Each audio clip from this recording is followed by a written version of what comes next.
How's it going? I'm Visionary, this is Visionary Decks, and today we're going to be taking a look at Day 6 of card reveals for the Heart of the Huntress expansion. Let's take a look.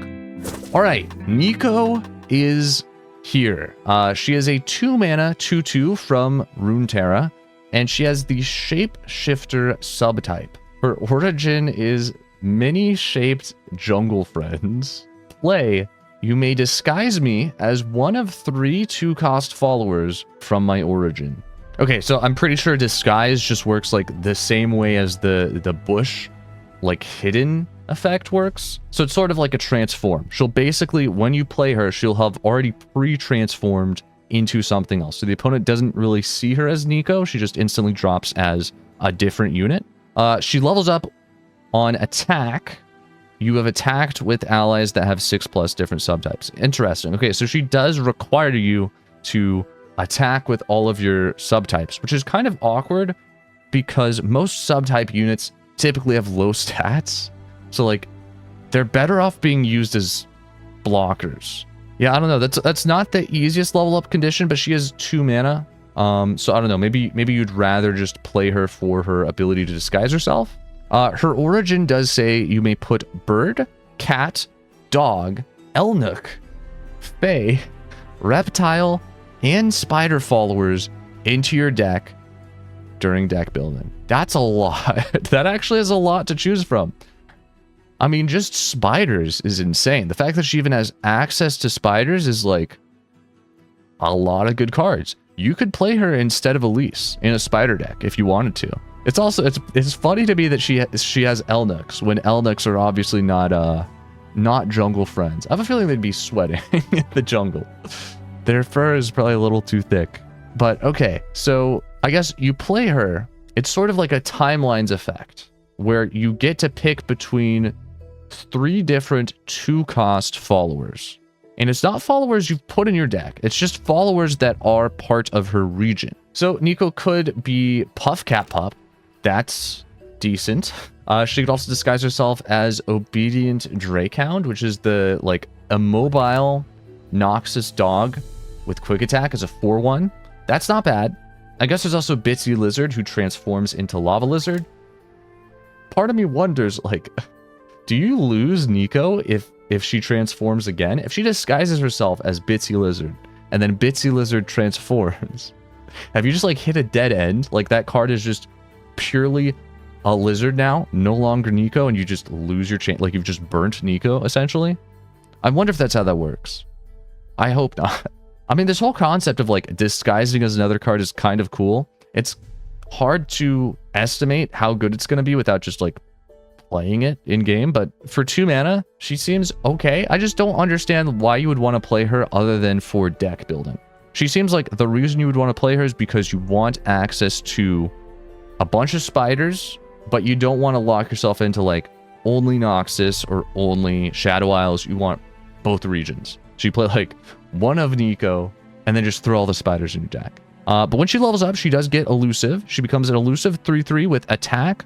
Grant allies that have a subtype everywhere +1/+1. That is very strong. The fact that it seems like all these subtype decks sort of work on the everywhere concept is pretty big. That is big. She doesn't seem that strong to me, but I don't know. Maybe as we see more cards, she'll start to make a little more sense. Moving on to her champion spell, Shapesplitter, a 3-mana Runeterra exclusive spell. So this is something you can only play if you have 1 Neeko on board and 1 Neeko in hand. You cannot main deck it. Create an exact ephemeral copy of an ally, then swap them. Oh, wow. Okay, so this is like syncopation, but way better. This is actually really cool.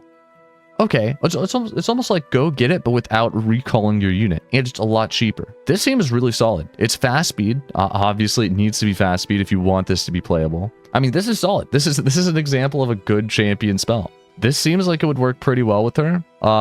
Something that is interesting about this is if you transform Neeko into Cunning Kitten, which is one of the things she could potentially transform into. You have to be pretty lucky because it's like 1 out of 15 options. But because this creates a copy, I'd assume that means Cunning Kitten, the ephemeral Cunning Kitten, that is also Neeko, would draw 1. And it would be a 4/4. That's kind of interesting. So maybe the high roll with Neeko is to pick Cunning Kitten because you want to pull off this weird champion spell ephemeral swap. It's kind of cool. It's really hard for me to like see what kind of deck Neeko would actually fit in. I am curious what deck they put her in for the champion trailer. I'm also curious what her level up looks like. So I guess let's go ahead and watch the trailer. All right. Twilight Protector hides in plain sight. I feel like I would never choose Twilight Protector as my Neeko disguise, but I don't know. I mean, I guess if you're playing like a Daybreak deck, maybe. Okay, interesting. So you see Neeko, and then 3 options fan out, and she has a little like tail on the side of the card. I assume opponent can't see that because otherwise there's no like actual disguise happening, right? Spider. Okay, that spider would probably be pretty solid in a Neeko deck. Also, I love the little like bush effects. It's sick. So it looks like they're playing Shurima with Neeko for some reason. I don't know why you would want to play Shurima with Neeko. I guess just because that's where a lot of the new cards from this expansion are. I do feel like, okay, so Neeko, you probably would want to play Neeko with Anura and Fruip, which is a PNZ card. I don't know how they're playing PNZ and Scrying Sands and Neeko. Here's the level up. It's not the worst. Decent level up. She's almost got like a caveman kind of voice, like Zoe caveman style. She really does give me Zoe vibes. She feels a lot like Jungle Zoe. So strong, surviving all on your own. I'm not alone, child. I mean, okay. It feels like there's not much going on in this champion trailer. It feels like there's just like obligatory champion trailer. But okay, so here's her champion spell. Nicholas here. That is pretty sick. It really is a shame that her champion spell is a Runeterra only spell, because like that card would be so freaking good if you could only just main deck it, dude. That bird card is also pretty solid with Neeko, I'd imagine. That's actually sweet. Copying the bird with her champion spell.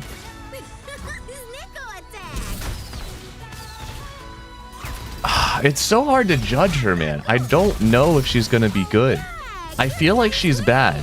I feel like she's just like unplayable. But like, yeah, I don't know, man. It's hard to say. I feel like Neeko's honestly not going to be a very good champion. She just seems pretty bad. I really just don't see her being good, man. I don't know. We'll have to see. Only time will tell. But that's it for today's card reveals. Thanks for watching, and I'll see you tomorrow for day 7. Peace.